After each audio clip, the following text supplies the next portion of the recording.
Kali ini aku mau cerita alur film Korea, Door to the Night, tahun 2013. Film ini ceritanya tentang seorang kakek Sugiono kaya raya yang tinggal sama pembantu cantik. Film ini dimulai dari acara pemakaman. Ada seorang kakek kaya raya bernama Jong Suk mati karena bunuh diri. Si cewek cantik ini, dialah pengasuhnya. Dia bernama Yeon.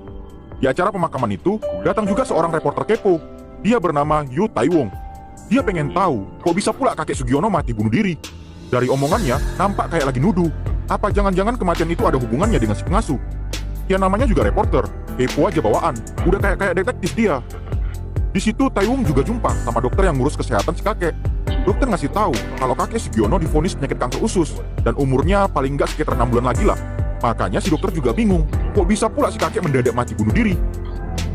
1 minggu kemudian, setelah acara pemakaman, Yeon masih di rumah si kakek. Dia lagi jemur daun teh. Mendadak, reporter Taewong datang sana. Dia mau cari tahu, apa cerita, kok bisa si kakek mati bunuh diri. Dan kayak mana pula ceritanya, rumah besar itu bisa diwariskan untuk dia. Bawaannya udah curiga aja. Ya daripada nanti si reporter buat artikel yang enggak-enggak, akhirnya Yeon mulai cerita ke dia. Jadi ceritanya tuh gini weh. 1 tahun yang lalu, Yeon datang ke rumah itu. Dia diterima kerja sebagai pengasuh. Kakek Sugiono tinggal sendiri. Bininya udah lama mati sejak ngelahirin anak. Dan baru beberapa hari yang lalu, anak lajangnya itu juga udah mati. Baru juga berduka. Si kakek malah divonis kena penyakit kanker usus. Dan kata dokter, umurnya tinggal 6 bulan lagi. Itu makanya si kakek butuh pengasuh untuk ngerawat dia. Di hari pertama kerja, si kakek Sugiono langsung ngetes kesabaran Yeon. Makanan tiba-tiba dicampain. Padahal makanan yang dibuat Yeon bagus untuk kesehatan. Tapi si kakek sengaja ngelakuin hal tersebut. Habis itu langsung disuruhnya buat nusuk. Bukan kusuk plus-plus ya weh. Mantap kali kusukan Yeon. Sampai-sampai si kakek jadi ketiduran. Di saat malam hari, si kakek kehausan. Dia minta-minta air. Namun ternyata Yeon ketiduran di kamar si kakek. Ya jadi gondok lah dia. Disiramkannya air ke muka Yeon. Kalau kau nggak bisa ngambilin aku minum, jangan kau tidur di sini. Cabut kau sana. Udah sabar kali si Yeon ini. Kalau enggak, mungkin udah diantokkan kepala si kakek ke dinding. Keesokan hari, si kakek udah nggak ngamuk lagi soal makanan. Dan di hari itu, Yeon ngasih minuman ramuan teh yang katanya buat kesehatan usus. Gak cuma ngurus rumah aja kerjaannya, si kakek pun juga dimandiin.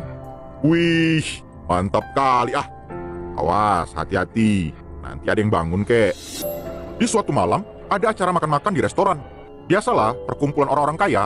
Di sana Yeon juga diajak buat ngingatin si kakek minum obat. Lagi asik nikmatin makanan, tiba-tiba aja teman si kakek berdiri. Dia ngasih tahu kalau Yeon menyumbang lagu. Padahal nggak ada, pandai-pandaian aja si kambing ini ngomong. Ya akhirnya mau nggak mau, Yeon nyanyi 1 lagu. Pas perjalanan pulang, kakek Sugiono curhat. Gara-gara lagu yang dinyanyikan sama Yeon tadi, dia jadi teringat sama almarhum anak laki-lakinya. Usia anaknya itu hampir sama kayak Yeon, makanya dia jadi ternostalgia. Yang awalnya suka emosi, sekarang si kakek mulai ngerasa senang dengan servisan Yeon. Namun si kakek malah ngeluh pula. Ngapain lah aku harus nunggu 6 bulan lagi? Aturannya langsung mati aja lah aku. Biar cepat kususul bini dan anakku di alam sana. Di hari itu, tiba-tiba aja si kakek ngerasain kalau penyakit kanker ususnya semakin parah. Udah kayak mau mati dia ngerasain kesakitan. Yeon datang, dia udah siap-siap mau ngajak si kakek buat olahraga. Bukannya minta tolong dibawain ke rumah sakit, si kakek malah minta supaya jasnya digosokin dengan rapi. Pas udah mendingan, si kakek nyuruh Yeon ke foto studio langganannya. Awalnya Yeon bingung, ngapain pula ke foto studio? Kan aturan sekarang jam si kakek buat olahraga. Akhirnya pergilah Yeon buat ngambil foto yang disuruh tadi. Pas ditengok, terkejutlah dia. Ternyata itu foto si kakek buat acara pemakaman. Sambil nangis, Yeon lari sekencang-kencang mungkin. Dia tahu kalau si kakek mau berniat bunuh diri. Betul aja, udah setel ganteng dia. Si kakek udah mau ancang-ancang buat gantung diri. Namun untung aja Yeon cepat sampai. Nyawa Sugiono pun terselamatkan. Gara-gara batang leher tergantung ke tali, jadi sesak napas dia. Mau dikasih minum lah sama Yeon ya kan? Tahu kalian kayak mana cara ngasih minumnya? Diminumkan dulu ke mulut sendiri. Habis itu, langsung dikasih ke muncung si kakek. Ya jelas langsung seger lah Sugiono. Mantap pulaknya. Rasa air kok beda ya kan? Kok kayak ada manis-manisnya gitu. Enak lah kok kek. Semenjak hari itu, hubungan Sugiono sama Yeon makin tambah akrab. Pergi ke dokter, bareng. Pergi ke pajak, bareng. Beli perlengkapan dapur, bareng juga. Udah kayak bini muda ditengok sama orang-orang. Di suatu malam, si kakek mendadak terbangun dari tidur. Gara-gara ngedengar Yeon lagi mandi. Gak kayak biasanya dia kayak gitu. Tapi di malam itu, udah kemana-mana isi otaknya.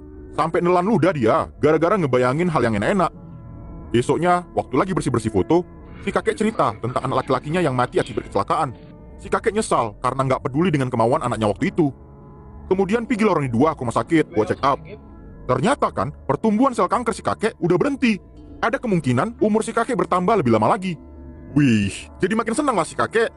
Pas pulang, dulu kan dia duduk di belakang kayak bos, tapi sekarang dia malah duduk di depan. Habis itu, udah mulai berani dia megang-megang tangan Yeon. Ya tentu aja Yeon jaga sikap. Dia nggak mau sampai si kakek salah paham dengan sikap baiknya. Semenjak dapat kabar baik dari dokter, udah makin lain sikap si kakek. Sering beliin Yeon kopi Starbucks biar dia tetap semangat kerja. Habis itu, kalau lagi ke pajak, si kakek yang bawain belanjaan. Kayak lagi TP-TP, tebar-tebar pesona dia. Sehabis dari pajak, pergi orang ini ke restoran seafood. Pesan daging mentah pula si kakek. Habis itu, dia minum alkohol. Mentang-mentang dibilang dokter sel kankernya udah berhenti, jadi so anggar jago dia. Semua dimakani, biar nampak gagah mungkin dilihat sama Yeon. Namun ternyata Yeon marah. Dia nyuruh si kakek berhenti makan makanan pantang yang gak dibolehin dokter. Terpegang lagi tangan itu. Udah mulai makin berani Sugiono. Namun akhirnya si kakek terdiam dan berhenti makan. Pas sampai di rumah, si kakek mendadak malah marah-marah gak jelas. Dan tahu kalian apa yang terjadi selanjutnya? Wis, terjadi aksi tolak menolak kayak magnet. Mana mau Yeon? Dia berusaha ngelepasin diri. Tapi gak berapa lama sebelum barang itu masuk, si kakek akhirnya tersadar dari kelakuan setannya. Yeon bisa aja ngelaporin hal tersebut ke polisi, tapi dia nggak ngelakuin. Dengan kecewa dan marah, Yeon masuk ke kamar. Si kakek terbodok pauk lah, tapi dengan sadar dia bilang kalau secara perlahan udah muncul perasaan cinta. Cinta atau nafsu kok biawa? Banyak kali bacot kau Sugiono. Oke, sampai situ dulu cerita kakek Sugiono dan Yeon. Balik kita ke reporter Taiwung. Abis selesai ngedengar cerita tadi, dia kemudian mau cari tahu asal-usul si Yeon. Dia pergi ke kampusnya dulu. Dari sana dia dapat info kalau dulu Yeon pernah kerja di klub malam. Namun ternyata di tempat kerjanya itu Yeon nggak pakai nama aslinya. Dia pakai nama Suzy. Kok makin aneh dipikirnya, kayak ada sesuatu yang disembunyiin. Di rumah dipanggil Yeon, kok di tempat kerja namanya Suzy? Besok sorenya, pergi lagi lah dia ke rumah si kakek. Di malam itu, sambil ngobrol-ngobrol santai, Taiwung dikasih minuman ramuan teh seperti yang setiap hari dulu selalu dikasih ke si kakek. Gak mau buat penasaran, Yeon lanjut nyeritain cerita bersambungnya kemarin. Di suatu malam, waktu si kakek lagi sibuk buat clipping tentang berita perusahaan dari koran, mendadak dia emosi marah gara-gara dikasih obat pahit. Sampai dicampain dia mangkok itu.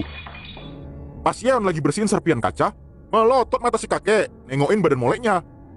Marah-marah, udah ketengok gunung kembar tergantung, terbodok diam si kakek biawa. Yeon tahu kenapa si kakek jadi pemarah lagi. Itu karena Yeon nolak untuk ngelakuin hal enak-enak sama si kakek. Biar tahu kalian, tadi sore marah-marah dia kan? Pas malam-malamnya, dia mendadak ngetok-ngetok kamar Yeon buat minta maaf. Sampai nangis-nangis si kakek, biar pintu dibukain. Yang iyanya, hormon si kakek udah naik. Jadi bawaan udah pengen nengok badan Yeon aja. Yeon paham, gak bisa ditoko-tokoin dia. Dan akhirnya, untuk pertama kali, Yeon sengaja pakai pakaian mini di rumah itu, biar terpuaskan mata si kakek Sugiono. Oh, mantap kali dibuat. Ngasih minum obat, sekarang di pangkuan paha Yeon. Abis itu kalau mandi, berdua orang itu. Kakek Sugiono di bathtub, Yeon di shower. Abis itu, pas nonton TV, pelepah pisang mulus, sengaja dikasih tengok. Daripada si kakek ngelakuin hal yang enggak kayak kemarin, bagus Yeon muasin mata si kakek aja. Boleh lihat, pegang jangan.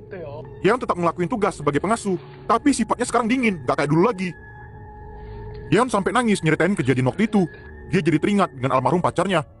Diceritakannya lah ya kan, tentang kehidupan dulu di klub malam. Selama kerja di sana, baru pertama kali ada customer yang peduli sama dia. Namanya Junghwan. Pas Yeon lagi mabuk ya kan, dikasih minyak angin, habis itu dibeliin pop mie biar jadi enakan badan. Biasanya customer yang lain cuma pengen pegang sana pegang sini, tapi Junghwan beda. Itulah yang buat Yeon jadi jatuh cinta. Ternyata Taiwung ketiduran di rumah itu akibat mabuk. Waktu di tengah malam, dia terbangun. Pas mau ngambil air ke dapur, kedengar ada suara shower di kamar mandi. Oh, penasaran lah dia ya kan. Dibuka pelan-pelan pintu kamar mandi. Mana tahu bisa nengok yang mantap. Nggak taunya Yeon lagi nangis-nangis. Dia ngasih tahu kalau dia nggak ngebunuh si kakek. Yeon minta agar Taiwung berhenti nyudutkan dia. Karena Yeon nangis terus-terusan nggak mau berhenti, digaskan sama Taiwung pakai kehangatan. Dan akhirnya di malam itu, ketemulah kutub positif dan kutub negatif. Terjadi gaya tarik-menarik sekitar 2 menitan. Mantap kali weh. Keesokan pagi, waktu Taiwung terbangun, Yeon lagi pergi keluar. Sengaja ditinggalkannya majalah lama yang di dalam ada berita tentang kematian anak dari si kakek Sugiono. Disinilah mulai kebongkar weh. Ternyata kan, anak laki-laki si kakek yang mati akibat kecelakaan adalah pacarnya Yeon. Taiwung jadi ingat kejadian di acara pemakaman waktu itu. Jadi kan, si Junghwan minggat dari rumah karena dipaksa terus-terusan untuk ngelanjutin usaha bisnis. Dan Sugiono marah karena tahu kalau pacar anaknya adalah wanita dari klub malam. Pemilik klub malam cerita ke Taiwung kalau dia disuruh sama kakek Sugiono untuk ngasih pelajaran ke Yeon. Tahu kalian, si Junghan ditahan sama 2 orang. Habis itu, ada 3 orang lagi yang ngelakuin tembak dalam ke Yeon. Di depan matanya sendiri, dikasih tengok kejadian gila itu.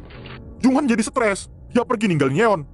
Gara-gara nyebrang jalan sambil nangis-nangis, jadi nggak fokus dia. Jeder! Junghan pun mati ketabrak mobil.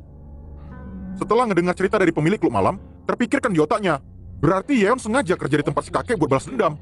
Tapi kenapa kemarin Yeon sampai nangis-nangis ngasih tahu kalau dia nggak membunuh si kakek? Makin penasaran lah Taiwung. Dia balik lagi ke sana buat ketemu sama Yeon. Namun mendadak ketengok Taiwung tanaman teh yang sering dijemur Yeon. Yeon pernah cerita kalau dia sering ngasih si kakek minuman ramuan teh buatannya sendiri untuk kesehatan. Dicek sama Taiwung lah ke tempat jualan tanaman obat. Ternyata kan tanaman itu berkhasiat buat naikin stamina pria. Jadi selama ini Yeon sengaja ngasih terus-terusan minuman itu agar si kakek bergairah terus bawaannya. Gara-gara minuman itu, sampai-sampai si kakek nyukur berewokannya biar kelihatan lebih ganteng ditengok sama Yeon. Habis itu, pas Yeon lagi tidur, dipakaikan cincin permata punya bininya dulu. Kemudian dia juga masakin makanan enak buat Yeon. Udah ngebet kali lah si kakek ini biar Yeon bisa ngasih balasan yang enak-enak. Pelan-pelan, kena siksa batin si kakek. Dibuat rotak terus-terusan. Caklah kalian bayangkan, gairah pengen nembak dalam, udah sampai ke ubun-ubun. Tapi gak kesampean. Sampai-sampai si kakek bilang ke Yeon kalau rumah dan harta warisan untuk dia semuanya. Yakin kau mau ngasih semuanya ke aku? Kau tahu siapa aku sebenarnya? Aku adalah wanita yang kehidupannya udah kau rusak, biawak. Di malam penyiksaan setelah Yeon kena tembak dalam, dia langsung dapat telepon dari si kakek. Sugiono waktu itu sengaja ngasih pelajaran buat wanita yang udah ngerebut anaknya. Oh, ya jelas terkejut lah si kakek. Dia nggak nyangka sekarang lagi jatuh cinta sama wanita yang dulu pernah dia rusak. Nangis-nangis Sugiono minta maaf. Dia mau tebus semua kesalahannya dengan semua harta. Namun Yeon tetap nggak peduli. Perasaan si kakek terus dimaininnya. Di keesokan pagi, dengan udah mikirin matang-matang apa rencana selanjutnya, dengan santai dia ngebuka kamar Yeon. Dia minta untuk dimandiin. Si Yeon mikir, kok bisa pula dia minta dilayani lagi setelah apa yang udah kebongkar. Ya mau nggak mau, akhirnya Yeon ngemandiin lagi si kakek. Waktu lagi dimandiin, si kakek bilang kalau ini adalah untuk pelayanan terakhirnya. Yeon terdiam sejenak. Dia tahu apa maksud si kakek. Ternyata ya kan, tali gantungan udah disiapin. Si kakek pun udah setel ganteng. Yeon nggak mau tahu lagi, bodoh amat dia sama apa yang mau dilakuin si kakek. Dengan rasa penyesalan, akhirnya si kakek pun mati dengan tergantung batang leher di tali. Yang awalnya biasa aja, tiba-tiba aja Yeon nangis terisak-isak. Dia ngerasa perbuatannya nggak ada beda, sama aja kayak dulu perbuatan jahat si kakek ke dia. Membunuh tanpa menyentuh. Setelah dia nyeritain semuanya ke Taiwung, Yeon pergi ke stasiun. Awalnya, kupikir dia mau pergi ke kampung. Nggak taunya, ternyata dia mau bunuh diri. Pas badan sengaja mau dijatuhin, mendadak arwah si kakek datang. Dia mencegah hal itu terjadi. Sebelum si kakek pergi ke alam baka, dia minta maaf untuk terakhir kalinya. Dan saat itu juga datang Jungwan dalam bentuk bocil. Dia ngasih permen sebagai tanda cinta. Ketika waktu udah habis, kakek Sugiono dan Jungwan pergi ninggalin Yeon untuk selama-lamanya. Dan akhirnya film pun